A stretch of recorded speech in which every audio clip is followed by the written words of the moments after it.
Hello friends, स्वागत है आप सभी का एक बार फिर हमारे ऑफिशियल यूट्यूब चैनल पर। आज हम लोग देखेंगे सिलॉक्स का बेसिक पार्ट मतलब how to draw a Venn diagram.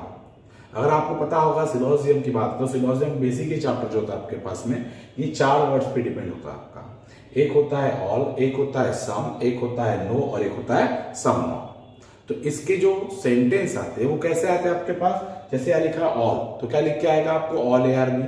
यहाँ क्या लिखा है सम, तो क्या लिख के देगा सम ARB। बोला है नो, तो क्या होता है नो ASB और सम AR नॉट B। तो ये 4 तरह के आपके पास वर्ड्स आते हैं पूरे सिलॉक्स में। पर इसको ड्रॉ कैसे किया जाता है, तो ड्रॉ की बात करें, ड्रॉ देखेंगे तो जैसे यहाँ लिख के दिया पहले आपके पास में क्या लिखा है ऑल ARB।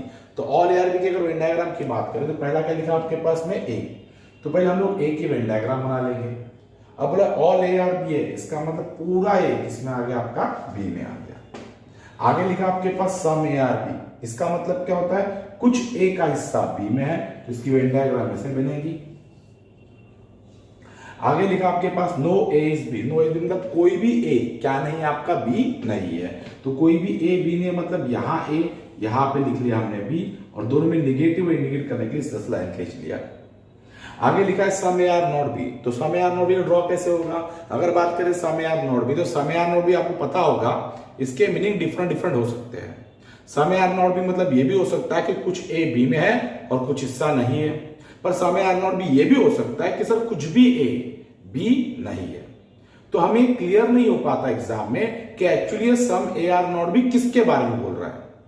तो इसलिए हम इसकी ड्रॉ जो बनाएंगे वो भी वैसे ही बनाएंगे कि जिससे हमें बस पता चल जाए कि ये सम AR नॉट बी का स्टेटमेंट था। तो ड्रॉ करते हुए जैसे पहले ए है तो हमने ए का ड्रॉ निकाल लिए, और सम AR नॉट बी मतलब क्या होगा ए के अंदर डॉट निकाल के ऐसे बाहर निकाल लेंगे बी, यानी हमारा सम AR नॉट बी का ड्रॉ हो गया। तो आपको सबको पता चल गया है कि ड्रॉ कैसे करना है आपके पास में। तो ड्रॉ जब कैसे करना है पता चल गया आपके पास में, और इसके आगे की जो कुछ स्टेटमेंट्स है इसको कंक्लूजन में कैसे सॉल्व किया जाता है वो हम देखेंगे नेक्स्ट क्लास में, हमारे नेक्स्ट वीडियो में। ओके, तब तक के लिए थैंक यू। लाइक कीजिए, सब्सक्राइब भी कीजिए और शेयर कीजिए, और इसकी सभी ट्रिक्स के लिए हमारे साथ जुड़े रहिए हमारे यूट्यूब चैनल पर। Thank you.